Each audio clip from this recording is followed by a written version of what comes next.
নমস্কাৰ বন্ধু বান্ধৱীসকল স্বাগতম জনাইছো মোৰ অন্য এটা ভিডিঅলৈ নতুন এটা ৰেচিপি লৈ আপোনালোকৰ মাজলৈ আহিছো বলকচোন আজি ৰেচিপিটো কেনেদৰে বনাই আপোনালোকক অকনমান দেখো যদি ভিডিঅখিনি চাই কিনে ভাল লাগে তেতিয়াহলে লাইক কৰিব কমেন্ট কৰিব আৰু যিসকলে মোৰ চেনেল নতুন কৰি আহিছে প্লিজ চেনেলটো সাবস্ক্ৰাইব কৰি থৈ যাব কাষত থকা বেল বাটনটো অল কৰি ৰাখিব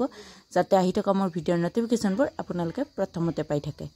বলকচোন এতিয়া কেনেদৰে বনাম আপোনালোকক অকনমান দেখুৱাই দিও जी भाबिसु এখন জাতিলাওৰ ৰেচিপি বনাই দিও আৰু এটা লৈ লৈছো জাতিলাও আৰু তিনিটা লৈছো মিডিয়াম সাইজৰ আলু ইয়া গছৰ পৰাই চিঙি আনিছো একদম ফ্ৰেছ জাতিলাও আৰু এতিয়া জাতিলাওখিনি ভালদৰে কাটি লও আলুৰ হৈতে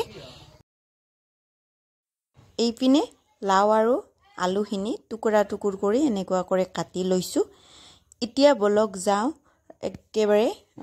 ৰান্ধাৰ ওচৰলৈ প্ৰথমতে কেৰাইখন গেছৰ ওপৰত বহাই দিছো কেৰাইখন গৰম হৈ যোৱাৰ পাছতে ইয়া মই প্ৰয়োজন অনুসৰি মিঠাতেল দি দিছো মিঠাতেলখিনি গৰম হৈ যোৱাৰ পাছতে এতিয়া মই কেটামান পাঁচফোৰণ দি দিছো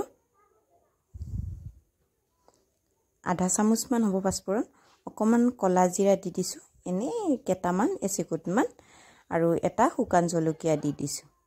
এইখিনি ভালদৰে ভজা যোৱাৰ পাছতে ইয়া কেঁচা জলকীয়া আৰু পিয়াজ দি দিছো এটা মিডিয়াম সাইজৰ পিয়াজ দিছো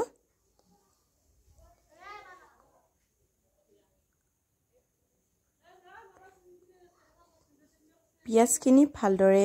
অকনমান সময় এনেকুৱা কৰি গেছটো লো ফ্লেম কৰি কেনে এনেকুৱা কৰি অকনমান সময় ভাজি থাকিম পিয়াজখিনি ভালদৰে ৰঙচুৱা কৰি হৈ গ'ল এতিয়া মই খুন্দি লোৱা আদা নহৰু এচামুচ দি দিছো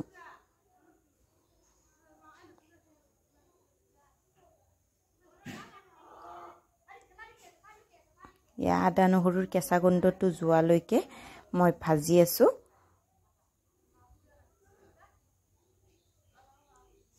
আদা নহৰুৰ কেঁচা গন্ধ যোৱাৰ পাছতে ইয়া মই কাটি লোৱা জাতিলাও আৰু আলুখিনি দি দিছো এইখিনি মই পুনৰ ভালদৰে লৰাই থাকিম সবজিখিনি ভালদৰে ভজা যোৱাৰ পাছতে এতিয়া মই মছলাখিনি ব্যৱহাৰ কৰিম শুকান মছলাখিনি প্ৰথমতে এচামুচ দি দিছো জিৰাৰ গুৰি আধা চামুচ দি দিছো ধনিয়াৰ গুৰি আধা চামুচ মান দি দিছো কাশ্মীৰী ৰেড চিলি পাউডাৰ আৰু সোৱাদ অনুসৰি নিমখ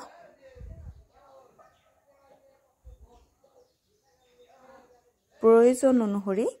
হালধিও দি দিম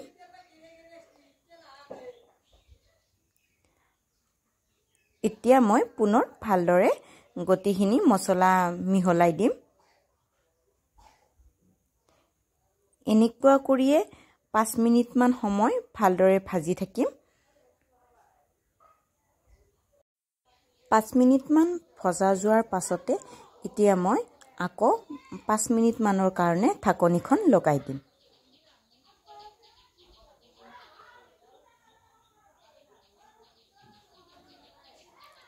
পাঁচ মিনিট মান হৈ যোৱাৰ পাছতে ইয়া জাতিলাওখিনিয়ে পানী এৰি দিছে এতিয়া মই পানীখিনি শুকোৱালৈকে অকনমান সময় ভাজি থাকিম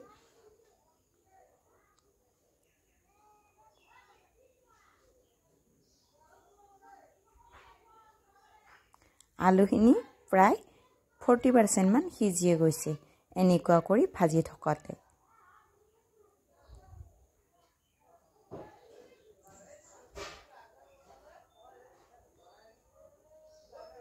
পুনৰ মই 5 মিনিট মানৰ কাৰণে ঢাকনিখন লগাই দিম 5 মিনিট মান হৈ যোৱাৰ পাছত ইয়া দেখিলেনে তেতিয়া পানী কিমানটো কম আছিল এতিয়া পানী বহুতখিনিয়ে বাঢ়িলে যিহেতু জাতিলাওখিনিয়ে পানী এৰি দিছে নিমখ দিয়াৰ পাছতে পানীখিনি ভালদৰে এৰি দিলে এনেকুৱা কৰি যেতিয়া ভাজি থকা হয় খাবৰ কাৰণে খুব সোৱাদ হয়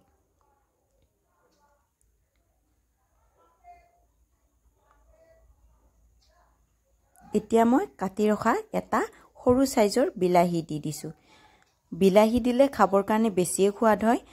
আপোনালোকে পাৰিলে বিলাহীটো দিব যেতিয়া অকনমান টেঙা টেঙা ভাৱটো মুখত লাগে তেতিয়া খাবৰ কাৰণে বেছি সোৱাদ হয়।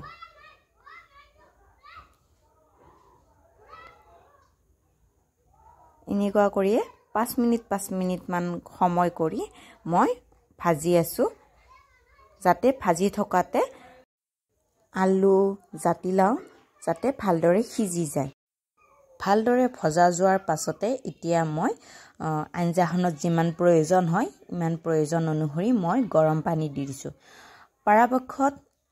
সবজি বনালে যিকোনো সবজি বনালে আপোনালোকে গৰম পানী দিবৰ কাৰণে চেষ্টা কৰিব। গৰম পানী দিলে ইয়াৰ সোৱাদটো ভাল হয় আৰু সোৱাদটো ভালদৰে ৰৈ যায়। এতিয়া মই যেহেতু জাতিলাওত মাছ দিলে ভাল লাগে সেইকাৰণে ভাজি ৰখা মাছ কেইপিস মই দি দিলো। পানী দিয়াৰ পাছতে মাছ কেইপিস দি দিছো যাতে মাছৰ সোৱাদটো আঞ্জাখিনিৰ লগত ভালদৰে ওলাই যায়। যেহেতু আঞ্জাখিনি ভালদৰে সিজিছে অকনমান উতলিলে হৈ যাব।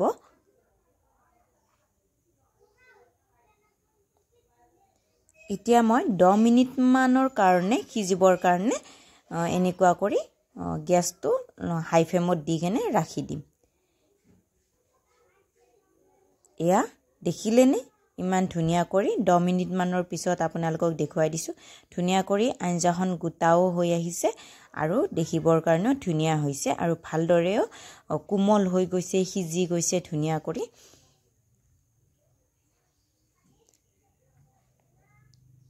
এয়া মোৰ আজিৰ আঞ্জাখন হৈ গ'ল। এতিয়া মই গেছটো অফ কৰি দি 10 মিনিট মান সময়ৰ কাৰণে ঠাণ্ডা হ'বৰ কাৰণে ৰাখি দিছো। এয়া দেখিলেনে এখন থালত উলিয়াই কিনে আপোনালোকক দেখুৱাই দিছো। কালাৰটোৱে পানীলাওখিনি ধুনীয়া কৰি গ্ৰেভি টাইপৰ হৈ গৈছে। আজিৰ ভিডিঅ'খিনি চাই কিনে আপোনালোকে কেনে পালে? যদি আপোনালোকৰ ভাল লাগিছে তেতিয়াহলে আপোনালোকে এনেদৰে বনাই কেনে খাই চাব। আৰু আজি ভিডিঅ'খিনিৰ পৰা বিদায় মাগিছো এটা নতুন ভিডিঅ'ৰ সৈতে আপোনালোকক পুনৰ লগ পোৱাৰ